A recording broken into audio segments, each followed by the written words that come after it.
I never used to believe that some places are just marked by tragedy, that a darkness can seep into the soil and linger.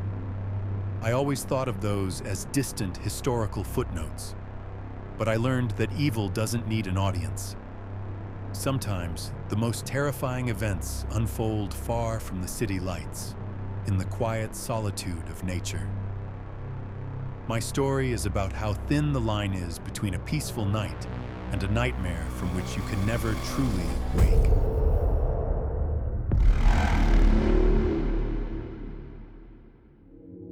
In the summer of 1977, this was an entirely different story. It was a story of pure adventure. My friend Avra Goldman and I, two Ivy League students with the world at our feet, embarked on what was supposed to be the ultimate adventure, a cross-country bicycle trip. At 19 years old, I and my 20-year-old Yale roommate had decided to see the country in the most intimate way imaginable.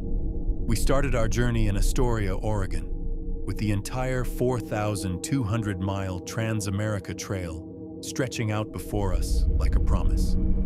It was a journey fueled by youthful freedom and the boundless optimism you only have when your whole life is an unwritten page. Every day brought a new town, a new landscape, a new burn in our legs. The rolling hills and colossal forests of Oregon were a world away from the brick and ivy halls of our university. On June 22nd, just 7 days into our ride, after a long, grueling day of cycling, we found what seemed like a perfect oasis to rest: Klein Falls State Park. It was a scenic, quiet spot, mostly used by locals for picnics and fishing. We pitched our tent near the riverbank, letting the gentle sound of the water lull us. But as dusk settled, a strange feeling began to creep in. It was a primal, animal instinct of being watched, a sense of danger that prickled the back of my neck. We both felt it. We tried to shake it off, blaming it on the unfamiliarity of the vast wilderness. We zipped up our tent and tried to sleep, completely unaware that someone was already closing in. It was around 11:30 p.m. when the first thing broke the silence of the night. It was a low, guttural rumble, far off at first, but steadily growing. My first thought was teenagers joyriding, a common sound in rural America. But the sound didn't fade or pass by. It grew louder, more aggressive, vibrating through the ground itself until it was right on top of us. In a flash of terror, headlights blinded us through the tent fabric. Then, with a sickening crunch of metal tearing through fabric, a pickup truck drove directly over our tent. The tires pinned me to the ground, the pressure agonizing. The immense weight crushed my body, snapping bones and collapsing a lung. Then the truck stopped. For a split second, there was a tiny glimmer of hope. Maybe it was just a horrible accident? That hope died the moment the driver's door opened. A man, who I described as a young cowboy from his build and clothes, got out. He walked with a chilling purpose toward our mangled tent. He wasn't there to help. He tore the fabric open and, without a single word, raised a hatchet and brought it down on Avra, hitting her in the head again and again. The sounds were horrific, followed by a terrible silence from my friend. The attacker then backed the truck up, freeing me, only to stand over me, axe in hand. I looked up at his silhouette against the night sky, my body completely broken. He brought the axe down slowly, aiming for my chest. In a surge of pure adrenaline, I threw my hands up and caught the blade, the cold steel biting deep into my flesh. "Take anything," I begged, "but leave us alone. Please leave us alone." For a moment, that felt like an eternity. The man just stood there. Then, as suddenly as he arrived, he pulled the axe back, turned, walked back to his truck, and sped off into the Oregon night.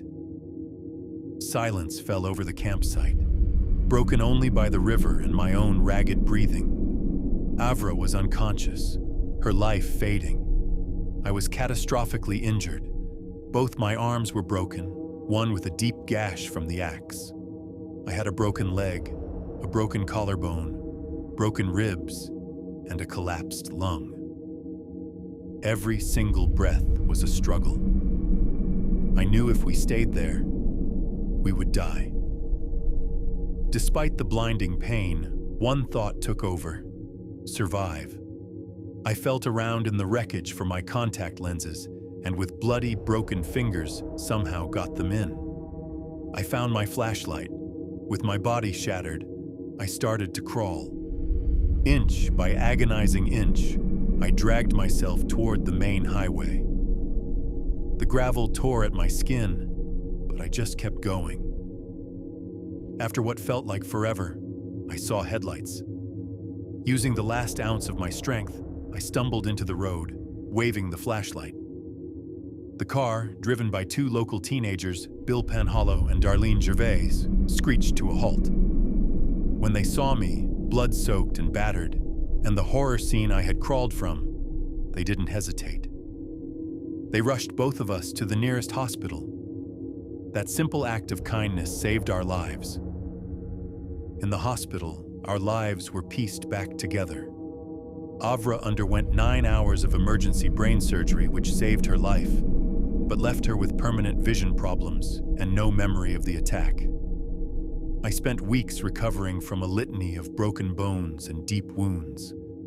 The police investigation quickly stalled. They found tire tracks, but had no other leads. In a devastating blow, Oregon's statute of limitations for attempted murder was only 3 years. The clock ran out, and the case went cold. Legally, our attacker was a free man. Years later, unable to let it go, I returned to Oregon, determined to find answers. Locals quietly pointed to one man, Dick Dam, a teenager at the time known for a violent temper, who drove a matching truck. He had reportedly changed the tires on his truck right after the attack and failed a lie detector test, but its results were questioned. Without a confession or hard evidence, suspicion wasn't enough, and no charges were ever filed. What happened to us at Klein Falls State Park became a chilling local legend, a story of impossible survival and a crime that remains, to this day, unsolved. But it's also a story of incredible resilience. My friend Avra, despite her life-altering injuries, graduated from Yale and became a doctor. I became a writer and a fierce advocate for victims, even successfully lobbying to have the statute of limitations for attempted murder thrown out in Oregon, though the change couldn't be applied to my own case. The question still hangs in the air, nearly 5 decades later. Who was the man in the truck? Was it the local suspect who lived out his life while his alleged victims carried their scars forever? Or was it a total stranger, a phantom who just passed through and left a legacy of terror? The truth seems to be lost to time. It's a stark reminder that sometimes the most haunting monsters aren't in stories, but are the real ones who walk among us. Their secrets safe. If this story made your heart race, hit that subscribe button right now, because every Monday and Friday at 7 p.m. Eastern Standard Time, Emberwood brings you true survival horror stories that will make you rethink every camping trip and every dark night. Thanks for watching.